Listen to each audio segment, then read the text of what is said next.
You're about to listen to an excerpt of Secret City Geek Lab broadcast on KTSTFM.com every Wednesday at 7 o'clock p.m. For more news, reviews, and interviews from the world of geek, visit the Geek Lab at secretcitycomedy.com/geeklab or like us on Facebook at facebook.com/secretcity. Enjoy the show.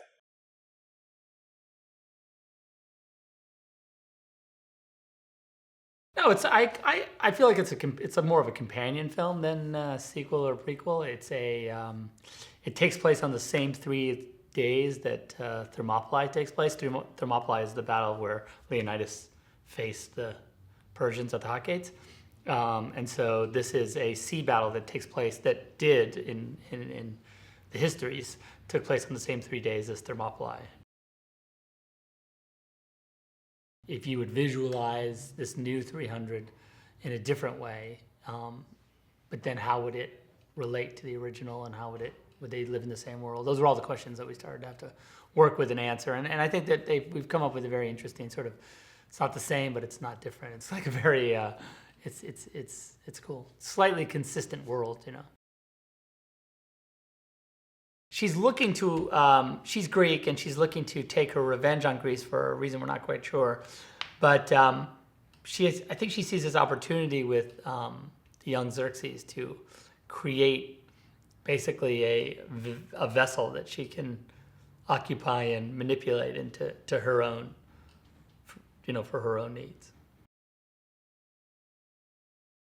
So you have this woman commander of the Persian Navy, which is already like pretty outrageous, but it's true. She existed. And Eva, I think what Eva brings is like this cool balance between leadership that feels solid and informed, and also this edge of insanity that she's just walking, you know.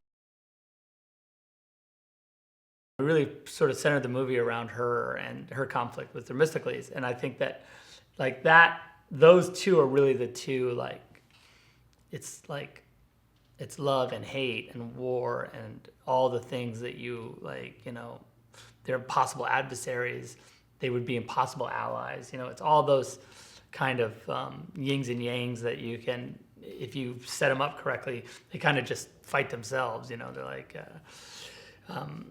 it's like a perpetual, motion machine.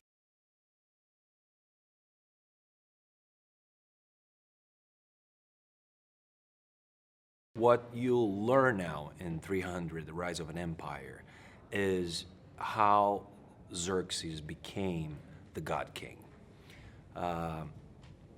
We start with this very strong moment where the great Darius, Xerxes' father, gets killed right in front of him. And then there's this huge responsibility where Xerxes has to step up and substitute his father and become the great king. What actually Artemisia does is, as soon as Darius dies, Xerxes is left with that huge responsibility, and she comes to him and say, the only way you can defeat the Greeks is if you become a god. You need to become a god. That's where the idea of the God King comes from. And in order to become a god, he goes through a transformation process, which is pretty cool, and which is the beginning of 300, The Rise of an Empire. But also, I think the way I see it, it's a very, it's a complete commitment and act of pure courage from Xerxes' side, because it's a death and it's a rebirth. So he basically walked, into his own death as a human being, and he's going to become this God King. What I like about The Rise of an Empire is exactly the fact that it's not exactly a sequel. That, it has a dialogue with the first movie, but it's a new story. It's a fresh story with fresh characters. It's, completely action-packed, like the first one.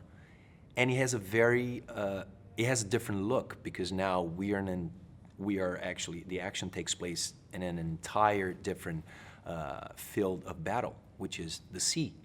So the colors are different and it's different, but you still connect it to 300, the first movie, somehow.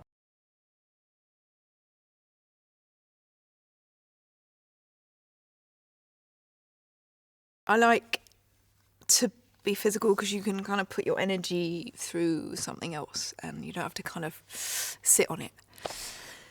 So it is something I enjoy, and you know, in these movies it's kind of nice to see the girls get a chance to beat the boys. This movie's for me anyway, it is really, even when it's not, it's pretty physical, you know, and it's important for me, I'm not talking about anyone else, but for me to feel comfortable and feel confident that I'm physically capable of doing stuff. And so working with the stunt guys as well, I love all that, you know. I'm a big old tomboy. She's so, you know, Sparta is her child, for want of a better word, and her pride, and you know, it's her blood, and so she doesn't want to sacrifice anything of Sparta unless Sparta will have the reward, you know what I mean? And then Themistokles comes and he's like, no, I need more stuff, and she's like, I ain't giving it to you. You know what I mean? This is for us, only for us. We're not joining forces. We're our own army, and la la la. And then the moment it changes for her is when he places down Leonidas' sword. And then it all becomes very apparent what she's got to do.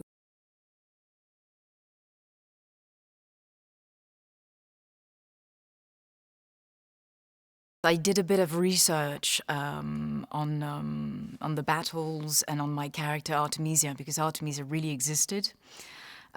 She's a bit different though in this film, but she was quite an amazing character. You know, very strong, like an Amazon. You know, and you know, a woman commander. You know, all those years ago was quite unusual. She's the baddie, but I love playing kind of, you know, evil characters. It's always more interesting. Evil characters, but who are complex and have a reason to behave in such a way. And Artemisia is, you know, she's very ballsy, she's tough, she's fearless. And we kind of find out throughout the film that her whole family got killed by mutinous Greek soldiers. So that explains her need for revenge, you know, her hatred towards the Greeks. When I talked to Zach, actually, on the phone at the very beginning, he really saw Artemisia like a samurai. You know, it's all about war. There's nothing else. And what's actually interesting is when she meets Themistokles, she's a bit disturbed. You know, he turns out to be so fierce, and she comes to admire him, and she becomes obsessed with possessing her arch enemy. You know, and she will do anything to bring him to her side, but things don't go really as planned. So she goes back to war. I met Mark Twight in Paris, and we trained like 2 hours in the morning every day. And I'm not the most physical person, so at the beginning it was a bit it was a bit scary. But he's very kind, and he of course adapted, because I know I'm sure he was kind of harder with the other guys. You know, they're men; they have to look like, you know, very strong. And he was just like, don't think, do, you know. And we did lots of kind of core work, lifting weights and all that, and it was very fun. fighting with two swords is a big challenge. It's I'm not coordinated, and I was, it took a while for me to understand how that worked. But those stunt guys are so full of passion, and it's quite contagious. It was just fun. The stunt guys are the best ever, and it's fun, and that's very important. It's not work; it's fun.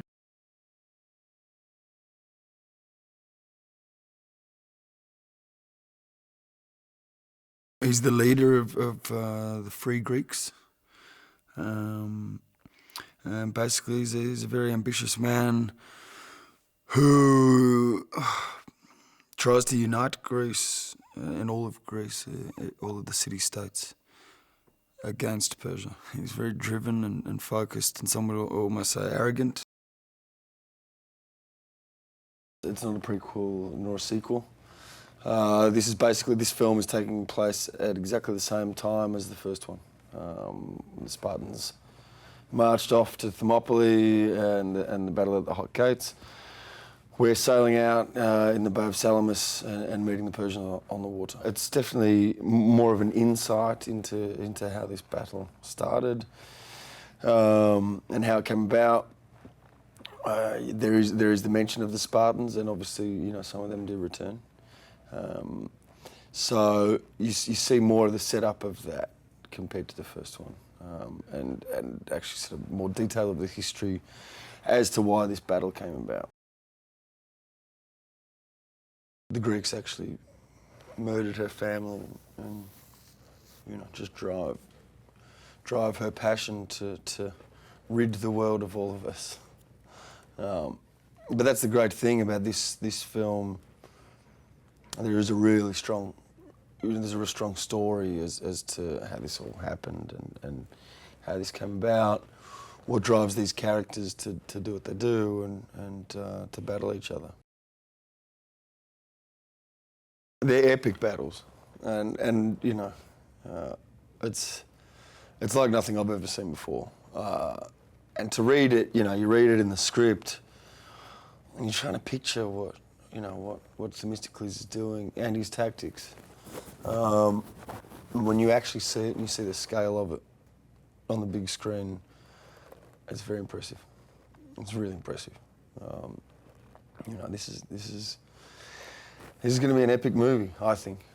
I'm a little bit biased, but I think people will really enjoy it, and it's a great film for the big screen. Especially with those big battles.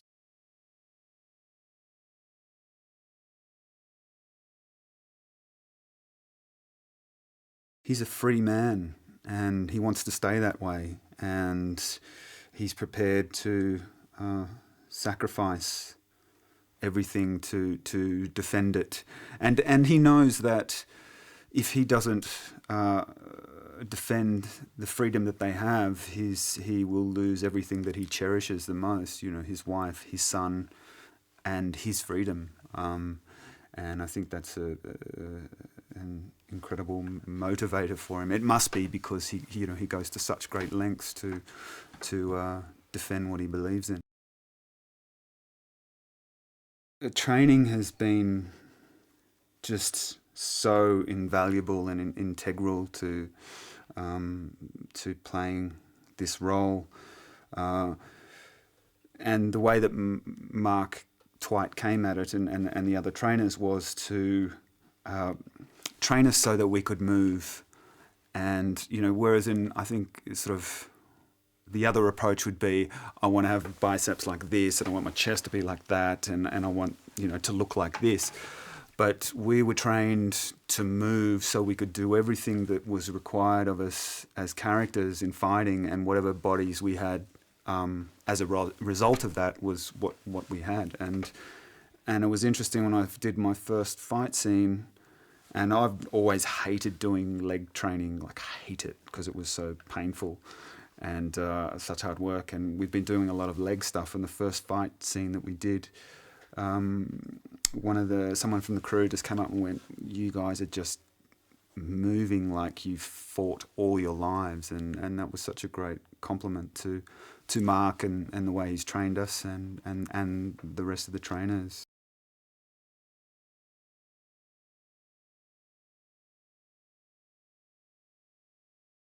My character's father is pretty high ranking in terms of the whole army setup at that time, and I think that crafted a lot of my character's aspirations as a kid, you know, looking up to this glorified warlord figure. So, I mean, to give you an idea of my character in relation to that is that I don't think he's not the typical naive boy that's stupid enough to expect to become his father, you know. He wants to take his opportunities as early as he can to work and earn that kind of respect as opposed to just find it. Fascinated me about my character personally was that element of him.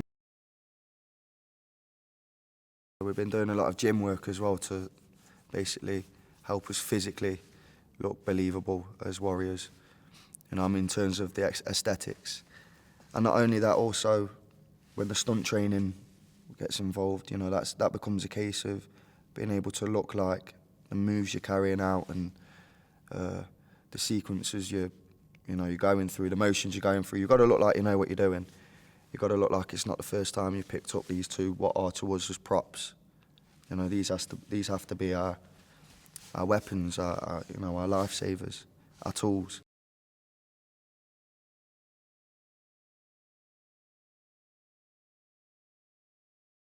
Aeskylos is a historical figure. He was a playwright and a poet, which was, at that time, probably very different to what we expect now. I mean, it was almost a religion.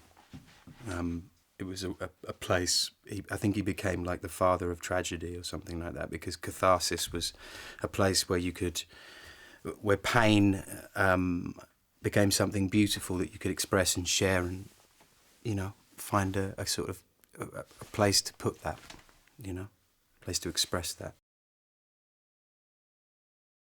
We meet every morning for about 2 hours, and we'd stretch and learn how to use our weapons. So it was great working with them. I mean, all of these guys, they're top pros, you know, they really are.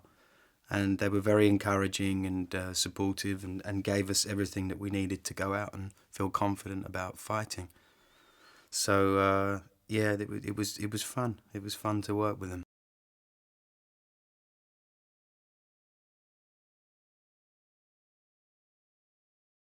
The idea of this movie, I think, was always interesting because it took place, and I think thematically it's quite engaging, because what you're really doing is it takes place at the same exact time that the first one took place, but it's from a different perspective. It's from a different size. It's as if you zoomed out and extended it left and right, and then you go, so you really have a way to look at that event, the 300 event, the Hut Gates, in a completely different context, historically, story-wise. So there was really a whole other historical story really to tell here.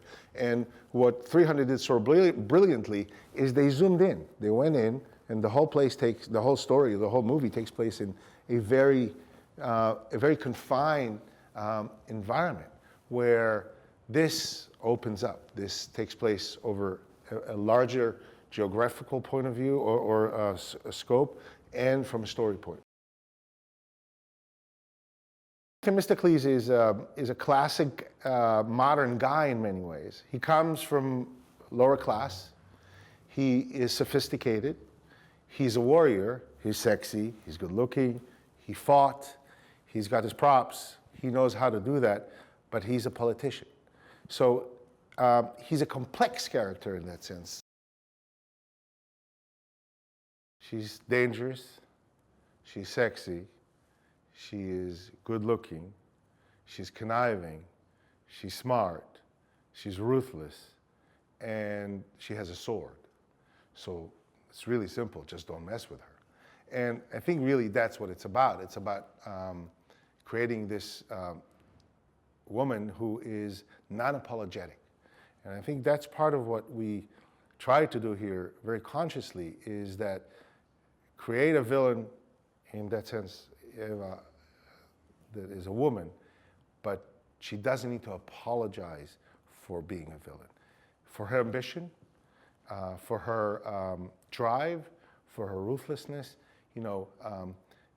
make her interesting, not one-dimensional. There is a graphic quality to who he is in terms of how evil and how cruel and how really insane he became. But at the same time, he is not a fool. And I think really that's part of the job was here, is not to make him stupid, not to make him look like he doesn't know what he's doing. He is twisted, he's conflicted, he is torn, he is insane, but he's not a fool.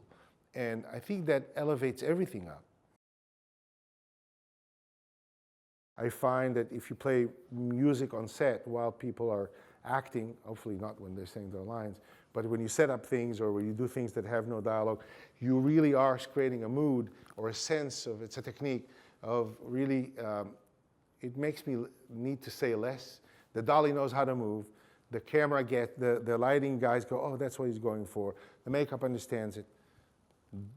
Actors get it. And it sets up a mood.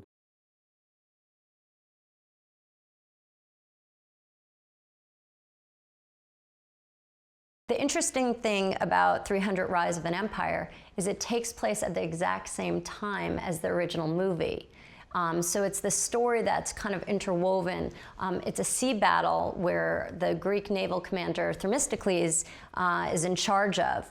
And what's really interesting is we get to visit some of our characters that we know and love from the original film. What I really like about the film is seeing Rodrigo Santoro as Xerxes and seeing his transformation into this god king, because I think he's shocking in the first film. I mean, he's hairless and he's really super tall and he's just dripping with gold. And you're like, where did he come from? And we get to see actually where he did come from, and we get to see that his grief and his vengeance of his father's death really makes him go to very dark places, and we see this transformation from this man to God King, and I think that's really interesting. We assembled this amazing team led by Murro, the director, Patrick Tatopoulos, our production designer, Simon Dugan, our cinematographer, and they really, in meeting with them, they really understood what this film was all about and what the look needed to be and what the style needed to be. And 300 is about attitude. The fact that this movie is in 3D is, I think, really amazing because we can take this Frank Miller look, which almost has this animated style, and it lends itself in a very different way to 3D. So I think the 3D experience is going to be something that audience members have never seen before. We're pushing the boundaries of what this 3D can be with this really illustrative quality that we have.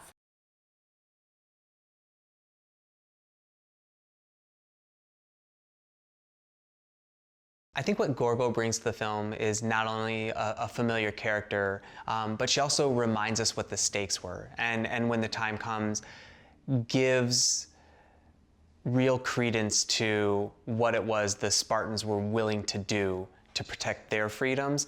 And I think it also, it ups the ante for Themistokles, what he has to be willing to do on his end to match the sacrifice done by the Spartans.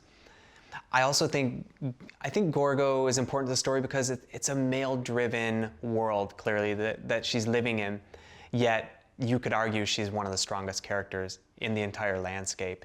And I think on the flip side, it's incredibly interesting to see her juxtaposed to Artemisia, who on Xerxes' side of that naval battle has really taken charge and is pulling a lot of the strings.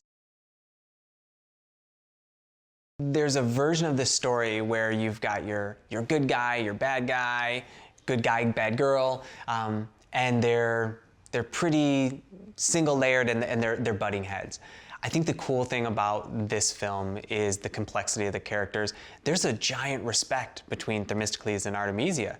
They're two of the best naval officers out there, and it's hard to not be in awe of each other's talent, which then creates a really cool dynamic where the two people in charge of leading these forces, which ultimately, will collide, also have this undying respect for one another and their capabilities as a naval commander. So I think it's interesting. It makes that relationship complex and fun to watch evolve over the course of the film.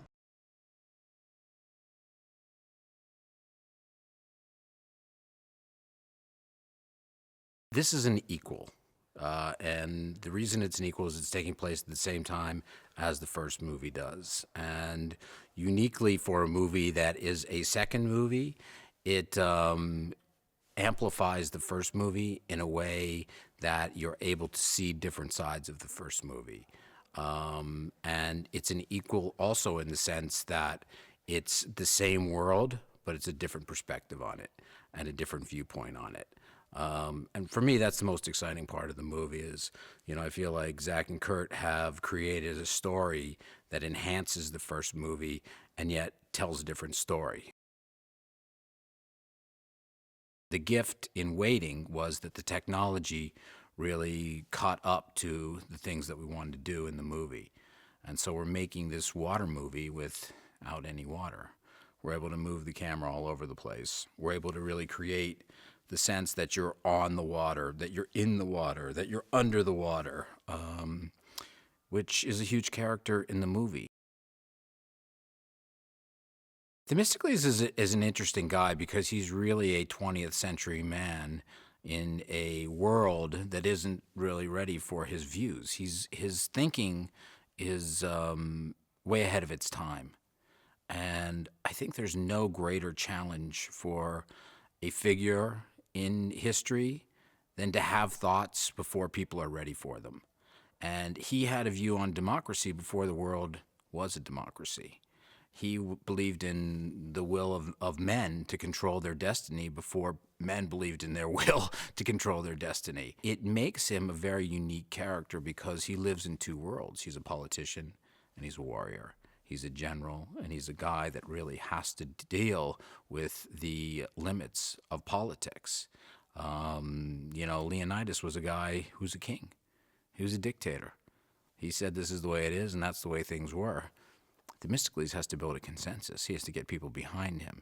He has to convince people emotionally that this is the right decision and the right thing to do.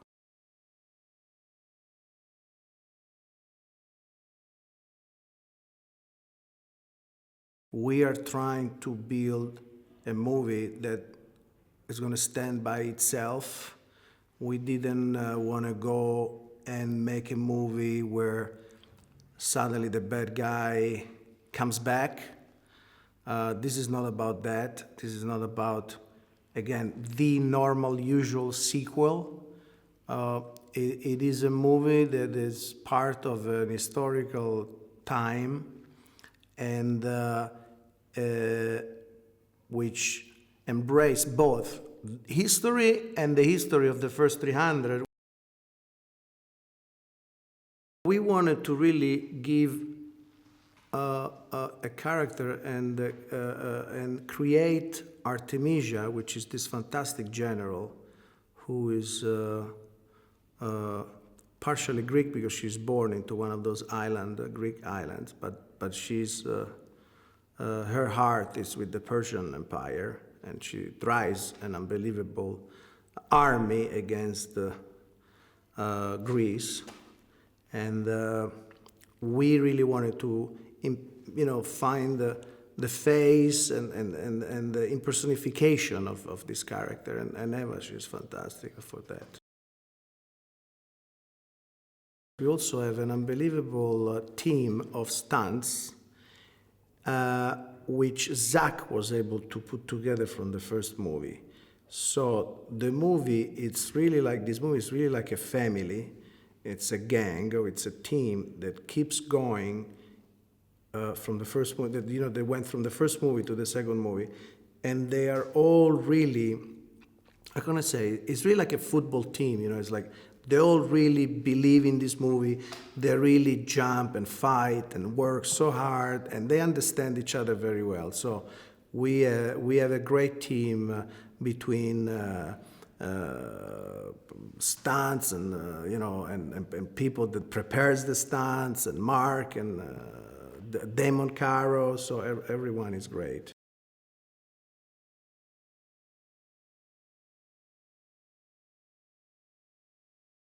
It's a very complex role. Sullivan Stapleton, who we refer to as Sully, and I'm sure the whole world of movie-going audiences will soon do that, got the role. It was one of the most coveted roles of recent times. He was brilliant in Animal Kingdom, the picture we